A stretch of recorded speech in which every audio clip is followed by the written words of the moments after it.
Il y a 10 ans, une amie m'a fait don d'un poème, et d'un poète tout entier avec ce poème. En fait, nous étions trois dans sa chambre.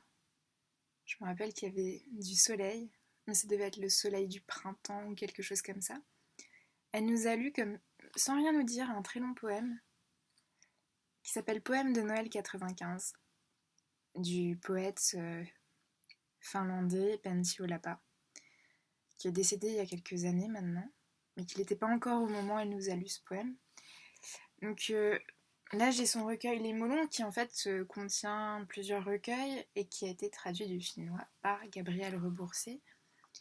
Et ça doit faire 2 ou 3 ans que j'ai pas relu le poème de Noël 95. Alors que j'ai relu quelques-uns de ses poèmes très régulièrement. J'en parlerai peut-être après et de pourquoi je les relis souvent. Mais j'avais envie de vous faire ce cadeau et de me le faire aussi. Voilà, de relire le poème de Noël 95 comme il m'avait été offert il y a quelques années. Donc le sous-titre c'est écrit et lu à la radio. Donc j'ai jamais cherché si c'était vraiment un poème radiophonique à l'origine, quel était son statut. On s'en fiche.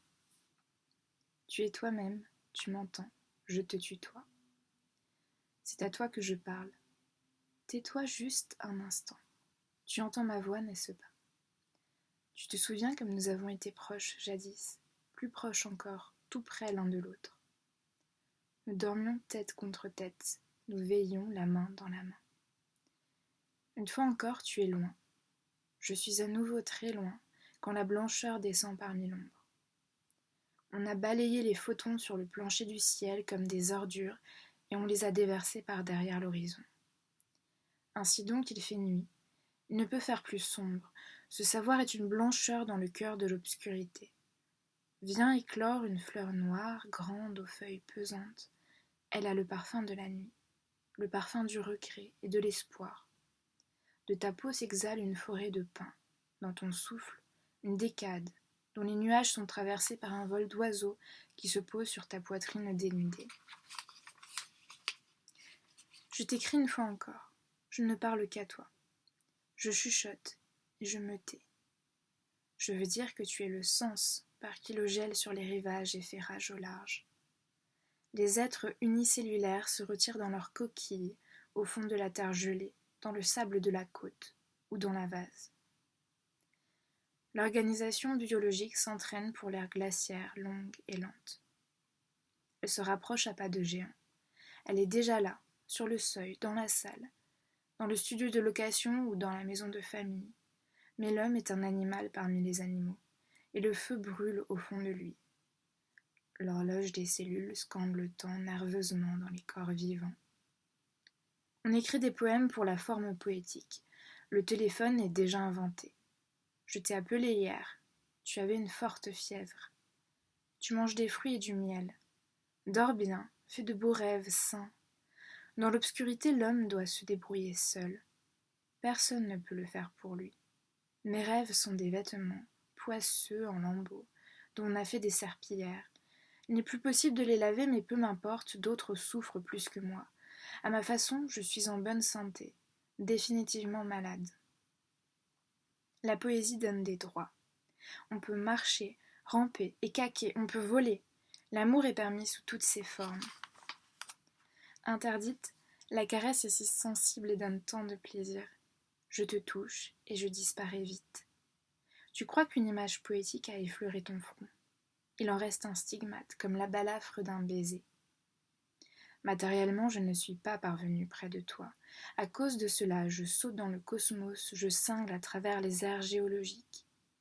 Je préférerais venir près de toi, ordinairement.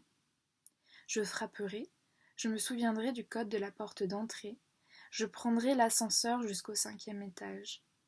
Je m'arrêterai pour découvrir le désordre dans la chambre, le lit défait, la fenêtre aride, ouverte sur la voie lactée. Une guitare est couchée par terre à côté d'une housse ouverte. Les accords vibrent encore. Il n'en sera rien, je suis si loin.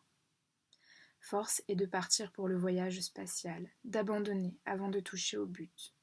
Force est d'avouer qu'on est loin, plus loin encore, absent. Humainement parlant, je suis un vieillard, économiquement un fardeau. À vrai dire, je sais être acariâtre et parfait casse-tête. C'est une forme d'activité et pas si méchante. On peut s'en acquitter le sourire aux lèvres. La retraite, c'est un autre sujet, ça coûte cher. C'est une dette en quelque sorte. Je suis donc, par ce biais fort cruel, une sorte d'usurier, je l'admets. Où que je me tourne, je vois la beauté et la cruauté. À la corbeille boursière, de jeunes gens en chemise blanche détruisent le monde. Les femmes égales de l'homme ont des ongles de sang. Il y a des soldats des deux sexes, et c'est drôle. Les musulmans et les juifs tranchent la gorge des bœufs vivants. Les chrétiens font ça en secret.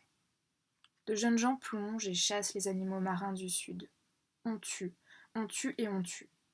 Que faire de la métaphysique ici-bas, demandai-je. On n'a pas besoin de moi, répondai-je. Nul ne peut franchir un seuil étranger sans en avoir le droit de passage. Il est vrai que la haine est préjudiciable, et qu'elle taille une plaie dans la main du haineux, mais l'amour aussi fait usage de la violence. Les saints hommes ne font rien. Ils sont, rien de plus, assis à l'ombre d'un arbre dans une canicule étouffante. Ils se contemplent en eux-mêmes. Moi aussi j'entrerai en contemplation. Je te verrai à travers des murailles de béton, à plus de 1000 kilomètres. Il est inconvenant de proclamer ses sentiments intimes. Un quart de l'humanité célèbre des fêtes collectives et complaisantes. Telle est la convention. Au sans-logis, on fait l'aumône, on oublie l'abattoir, on mange de la viande mûrie. Qui donc voudrait changer l'ordre du monde? Aucune foi n'y parviendrait. Alors, on donne un autre nom aux choses. Jésus est un agneau, son sang est le vin de la communion. Les enfants ne naissent pas dans le caniveau, mais dans la paille dorée. Les soldats d'Hérode n'aiguisent pas leurs poignards, mais ils tirent de loin. L'horrible réalité n'est pas toute la vérité. L'amour existe, même si on ne le vend pas.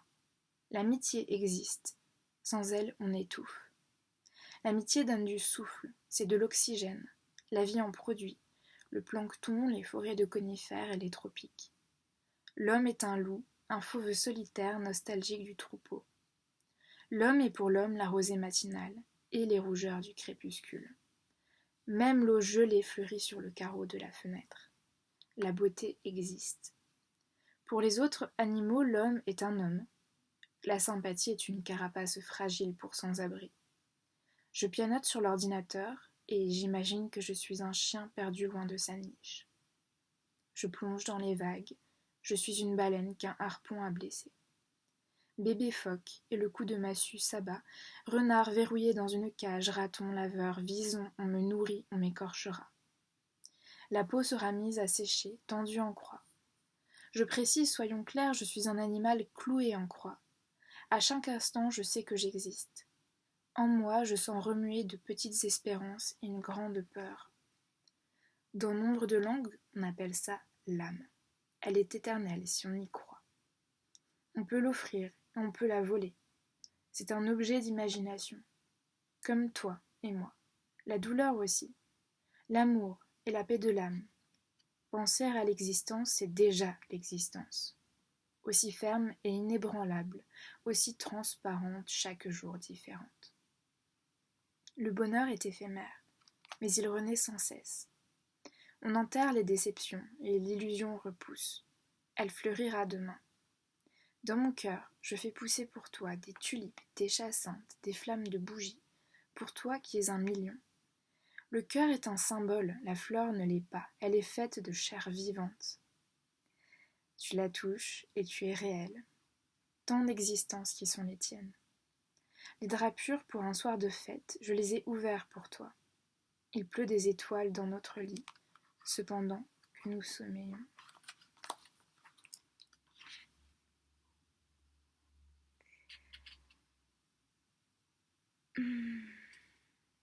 Voilà pour le poème de Noël 95. J'ai corné quelques pages dans le recueil. Je vais en ouvrir une ou deux au hasard pour vous les lire. Pour le plaisir. Alors il y a le poème qui s'appelle La matière et langage. Quelqu'un a murmuré montagne, et elle s'est levée de la nuit en grondant. Quelqu'un a sommé la mer et les flots ont déferlé en tempête. J'ai prononcé ton nom, mais tu n'en finis pas de tarder. Ainsi donc la matière est langage, dans le vide absolu des atomes trace des galaxies, et la perspective d'un brin d'herbe que je regarde songeur. Tu voltiges, sous ta propre lumière, dans un autre univers, toi que je ne sais nommer ni effleurer. Je pense que j'avais en tête le livre de la pauvreté et de la mort de Rilke quand j'ai lu celui-là, si je fais les connexions par rapport à mes lectures de l'époque.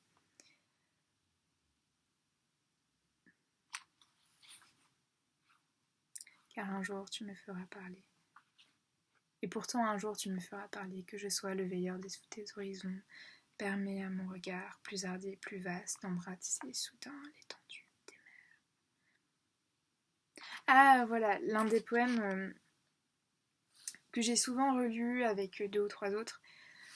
En fait, à l'époque, ça me semblait extraordinaire, ça me semble toujours extraordinaire, mais je pensais qu'il était le seul à avoir réussi à faire ça, c'est-à-dire à écrire l'orgasme, ou en tout cas la montée du plaisir sexuel, pas seulement l'avoir circonscrit, mais vraiment avoir écrit la sensation du plaisir. Et je vais vous lire, vous allez voir. Dans l'espace du cerveau, d'imaginaires roses livrent leur parfum. Des vols d'oiseaux, des vols d'étoiles défient la tempête. La pensée dessine le retour de l'instant unique. Soudain, la peau et la toile de chair hurlent comme un nouveau-né, terrifié, goulûment. Les tissus enflent pour devenir l'humus de la mort, chair d'homme.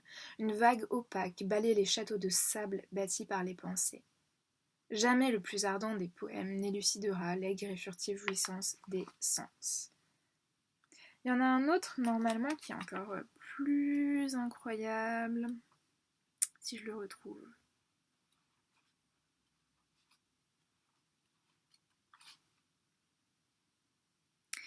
Ah, j'en ai coché un, enfin, c'est pas un des poèmes d'orgasme, qui s'appelle un sentier dans la forêt et qui est trop beau aussi.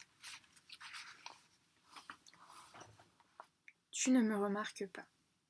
Je marche en toi comme un sentier dans la forêt. Je songe à la lueur de tes rives rocheuses, l'union absolue de l'ombre et de la lumière. Dans les sources des marécages, aux couleurs de rouille, tu parles sans embâche de tes entrailles. Tu répands le parfum enivrant du romarin sauvage. Dans les forêts de pins dorés, le sous-bois se peuple de passereaux vifs qui font teinter les clochettes de l'air. Les blaireaux et les renards se terrent dans leurs trous, par-dessous les rochers pensus. Ils comptent calmement les pas des passants. Dans tes vallées comme dans les plis de tes membres, il pousse des fougères et des sapins. La pensée de la mort a bâti là son logis. La trace du sabot de l'élan ne s'efface pas dans la mousse. Je m'avance donc, de souche en rocher, par le marécage. Car je suis de toute forme et de tous âges, trace du pas de mes ancêtres autant que de mes descendants. Je t'aimerai toujours, puisqu'on ne peut séparer le sentier de la forêt sans détruire le sentier, même quand la forêt demeure. Tu n'as guère besoin de moi. L'arbre n'a pas besoin du chant des oiseaux sur ses branches, mais comme une mélodie têtue, je chante ta louange. En toi, je loue l'être même. Tu as pacifié l'humeur rageuse de l'univers, pour tracer le sourire durable d'une après-midi sans fin, la saletre et solennelle de l'humaine beauté que je compare à la forêt pour te prendre et me perdre. J'adore ces 3 vers en fait, je t'aimerai toujours puisqu'on ne peut séparer le sentier de la forêt sans détruire le sentier, même quand la forêt demeure.